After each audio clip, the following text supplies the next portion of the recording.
Good evening, ladies and gentlemen, and welcome to your news edition. These are the headlines. The President of the Republic, Abdelmajid Tebboune, receives new congratulation messages from the leaders of several friendly countries following his re-election. The Constitutional Court proclaimed today Abdelmajid Tebboune President of the People's Democratic Republic of Algeria for a second term following his victory in the 7th of September presidential elections with 84.30% of the votes.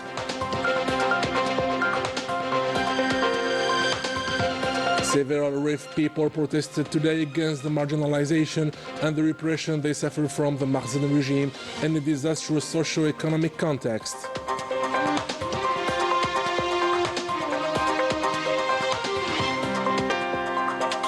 The Spanish enclaves of Ceuta and Melilla are getting ready for a new migration wave, while thousands of Moroccan families are living in precarious conditions, especially after last year's earthquake.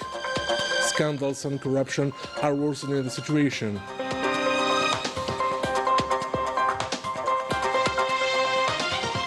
Welcome back. The President of Ghana, Nana Akufo-Addo, congratulated the President of the Republic, Abdelmajid Tebboune, following his re-election for a second term, affirming that it is a proof of trust of the Algerian people in his economic and political program. He also expressed his will to strengthen the friendly relations between Algeria and Ghana to serve the two people. The President of the Republic of Senegal, Bassirou Diomaye Faye, congratulated the President of the Republic, Abdelmajid Tebboune, following his victory in the 7th of September presidential elections. On this occasion, the Senegalese President expressed to the President of the Republic his wishes for good health and success in fulfilling his duty at the service of the brotherly and friendly Algerian people, reaffirming his will to work together in order to reinforce the friendship and cooperation ties between the two countries. The President of Chad, Mohamed Idriss Déby Itno, congratulated the President of the Republic, Abdelmajid Tebboune, for his re-election at the presidency of the Republic, hailing his unconditional devotion towards the development of Algeria to outcome the several challenges and meet the needs of the Algerian people. Mohamed Idriss Déby Itno affirmed his will to reinforce the mutual interest cooperation between the two brotherly countries in all the sectors. The President of the Czech Republic, Petr Pavel, sent a congratulation message to the President of the Republic, Abdelmajid Tebboune, highlighting his will to improve the friendly relation between the two people in several sectors and wished him health and prosperity. The President of the Swiss Confederation, Viola Amherd, congratulated the President of the Republic, Abdelmajid Tebboune, highlighting that the strong and friendly historical relations between Switzerland and Algeria, based on rich history, reflect an intense cooperation, especially this year at the Security Council. The President of the Swiss Confederation has also congratulated the President of the Republic on the occasion of the 70th anniversary of the National Liberation Revolution.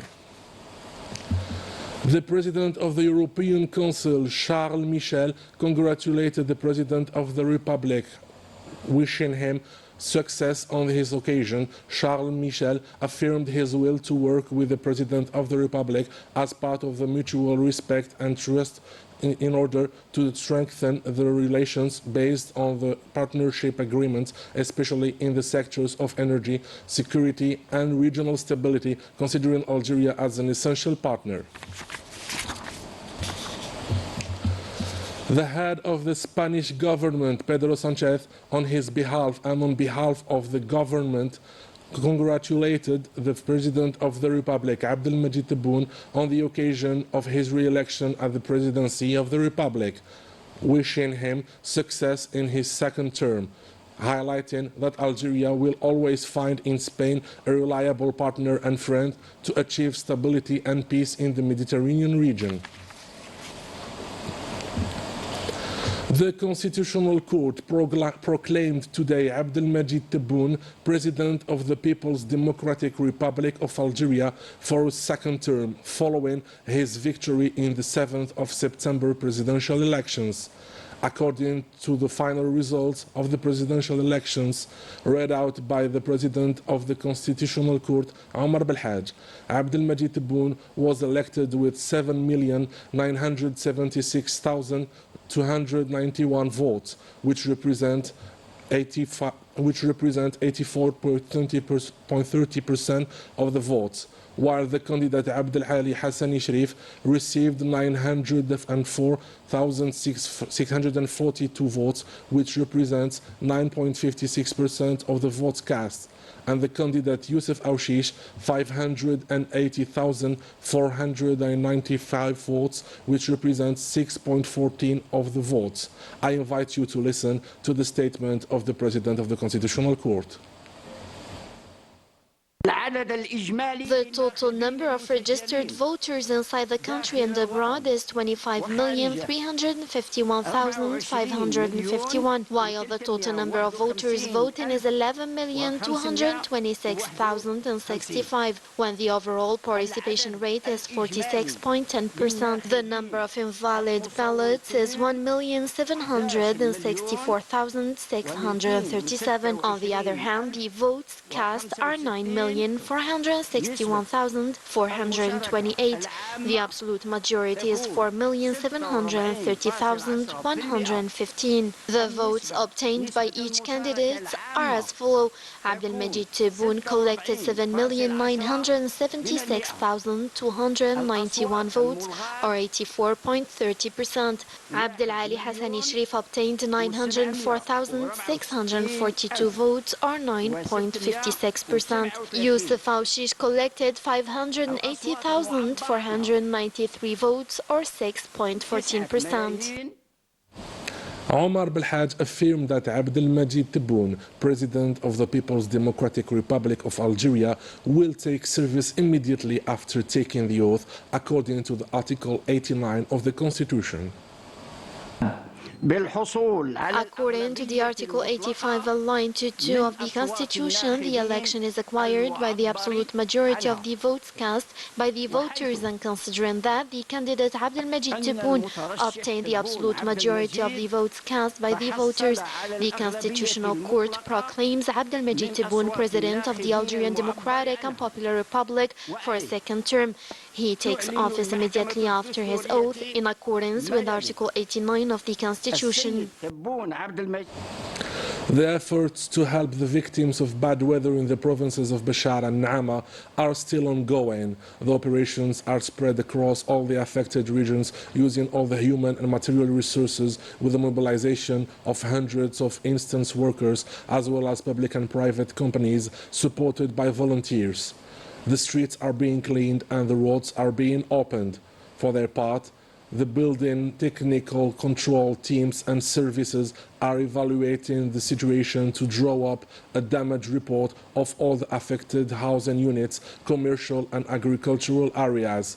The gas and electricity distribution company continues the maintenance work of the damaged network to restore the electrical power cut off as precaution in some areas, and the Algerian Water Company works on repairing the damaged part of the drinking water supply network. Our colleague and editor at the Algerian television, Khadija Tahar Abbas, passed today at the age of 59 after fighting disease for a long period. The deceased was known for her high moral values and her devotion to work in every media she worked for, especially for the national television. In this painful circumstance, the interim general director of the Algerian television offers, on his behalf and on behalf of all the workers of the Algerian television, his condolences to the family of the deceased and to the family of the television, praying Allah to have mercy on her beautiful soul and offer her a place in heaven.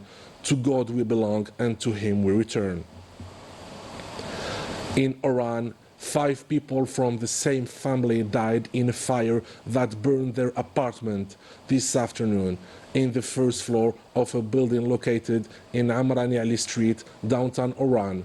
The civil defense extinguished the fire and the corpses were transferred to the morgue of the Oran University Hospital. In Brussels today, the two liberation movements, the Polisario Front and the Rif Nationalist Party, sealed an alliance aiming to fight for the independence of the Sahrawi and the Rif people against the Makhzen regime. Najah Tiyar and Raouf Hamouche.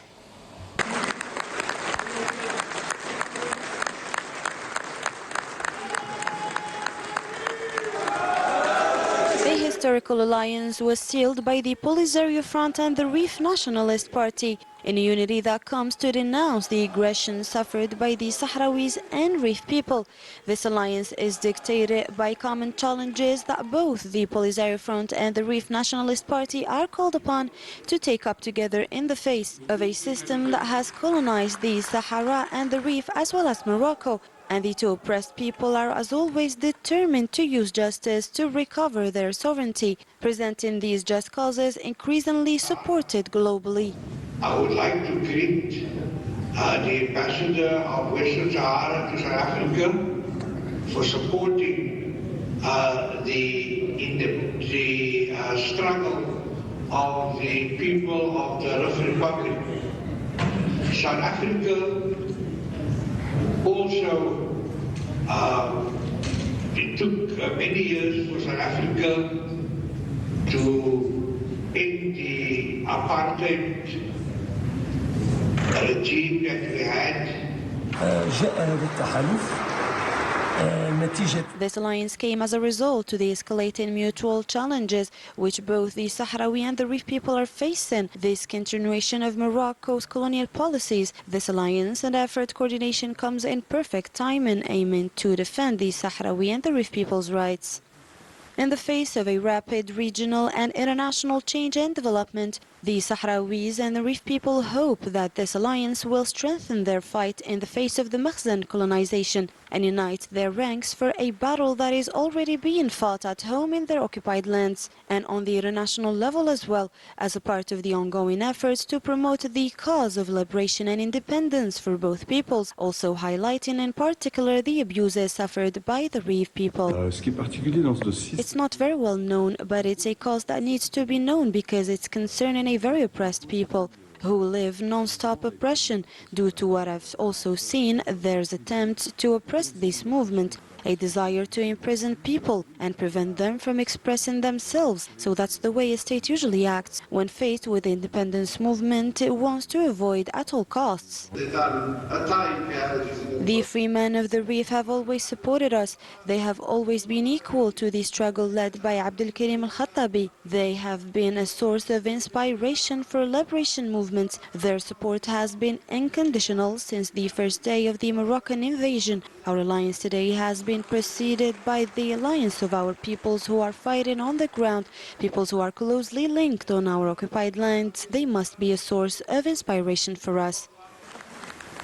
To highlight the odious crimes perpetrated against the two peoples even today, this movement comes to make the first concrete steps to launch joint initiatives at international levels. And as the joint statement conveyed, the two parties are concerned about the miserable situation that both peoples are experiencing under the same colonizer, and they're suffering from all forms of social injustice, discrimination, persecution, torture, and individual or collective killing. For that, this alliance will commit to several points, including the right of the Sahrawi people to freely determine their destiny without external interference, and that this is an internationally recognized right and forms the basis for any just and sustainable settlement. and also the right of the Riffian people to revive the Rif Republic within its true borders, which includes the restoration of their political, cultural and social rights that have been violated over the past decades, reaffirming that the solidarity of the Rif and the Sahrawi peoples represents a model of unity of peoples in face of common challenges. It strengthens the struggle for human rights, freedom and independence, recognizing the rights of the Rif and Sahrawi peoples will contribute to achieving peace and stability in the region and contributes to building a more stable and secure future for the peoples of the region.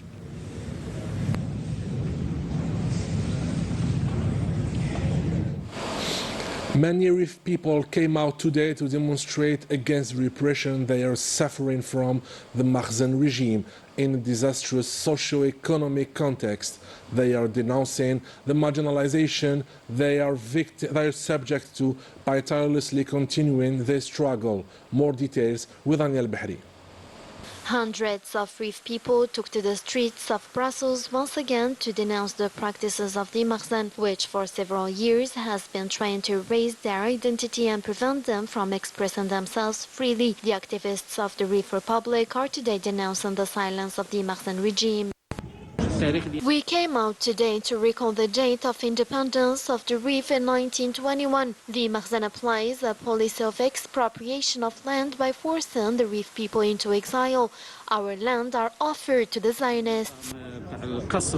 Marginalization is also a common practice suffered by the Rif people. Some are now protesting against the disastrous socio-economic situation in which they are plunged. What attracts attention is that the Makhzen is trying by all means to break the Rif people and their policies, which are gaining strength day by day. We know very well who we are and we fully assume our identity. We had a tragic and bloody past marked by the repression of the Makhzen, which prevented us from enjoying our freedom. For the Rif people, the fight continues until the recovery of their legitimate rights, a long-term fight. The Spanish enclaves of Ceuta and Melilla are getting ready for a migration crisis after calls on social media encouraging the young Moroccans to illegally leave the country and reach Europe. The Spanish authorities reinforced their security, but the worst is yet to expect. Najah Tiyar with more details.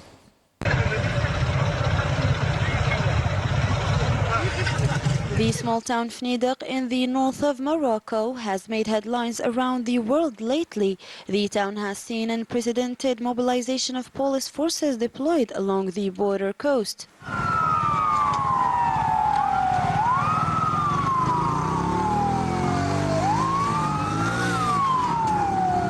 Reports related to this news were spread on social media, depicting the massive influx of Moroccan migrants in search of a decent life, those who have decided to leave Morocco and head for the Iberian Peninsula at the risk of losing their lives. Suffocated by precarious living conditions, the Moroccan youth no longer trusts the failing regime, a youth who has found through social network a refuge and means to organize their migration, inciting to cross the border barriers or swim to Tarajal in Ceuta. I'm from Hoceima, and when we heard the news yesterday, we said there are many of us out there, but there are also those who have come from Casablanca or Fez, and there are even some Syrians with us who can't stand the situation any longer. We've come to the point of risking our lives to flee our country. ما درتي هذه المحاولة هذه إلا ورا وصلتك للعدم في هذه البلاد هذه اللي ما فيها لا حق لا قانون لا حتى شي حال. At Ceuta and Melilla, the Spanish authorities have stepped up security to face the potential migratory wave. Material and human resources have been deployed to prevent that, particularly at the most sensitive border crossings. Faced with growing precariousness in Morocco, these desperate young people now see the dangerous crossing as one of the few ways to escape a future with no longer prospects. Once again, Makhzen is using the migration card to put pressure on Europe in general and Spain in particular in return for the dubious political concessions. In Morocco, thousands of families still live in precarious conditions. A year after the country was hit by a devastating earthquake, the reconstruction process is very slow, despite massive financial promises between the slowness of the authorities and corruption. The future of the victims remains uncertain. More details with Daniel Bahri. 1 year after the worst earthquake that Morocco has ever experienced for more than 60 years, the Makhzen has once again proven its inability to act as a real government concerned with the well-being of its population. Thousands of families in the province of Al-Hawaz are still waiting to be rehoused. The Makhzen government promised to rebuild the affected regions and support the more than 4.2 million people affected.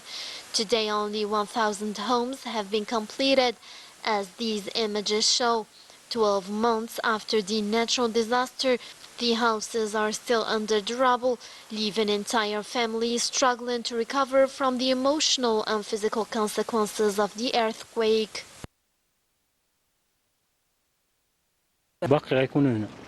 There is a problem of support for people who have completely lost their homes and who have compensation of 80,000 dirhams, but should it be used to build or to buy land? In general, there are many problems because the majority of people here, around 80%, have only received partial aid. At a time when several cases of embezzlement of post-earthquake aid are still shaking the country, hundreds of families in the affected villages demonstrated and demanded the rapid release of aid alternatives to non-compliant land and medical facilities. Last April, a former deputy close to the circle of the Makhzen Kingdom allegedly diverted the funds in question initially intended to support the victims for inappropriate purposes. According to several observers, the king himself greatly abused them. Germany granted him nearly 100 million euros. The king's fund collected more than 12 billion Moroccan dirhams. The European Bank gave 1 billion euros. The European Commission helped him with 177 million euros. The International Monetary Fund lent him $1.3 billion. The victims are still in plastic and cardboard tents. Now the Makhzen confirms its status as a regime that is losing its way by getting its feet tangled and sinking further into a swampy terrain, undermined by corruption, embezzlement and financial imbalances that have taken on alarming proportions. And with this, we come to the end of our edition. Ladies and gentlemen, thank you for being with us. I wish you a good night. Thank you.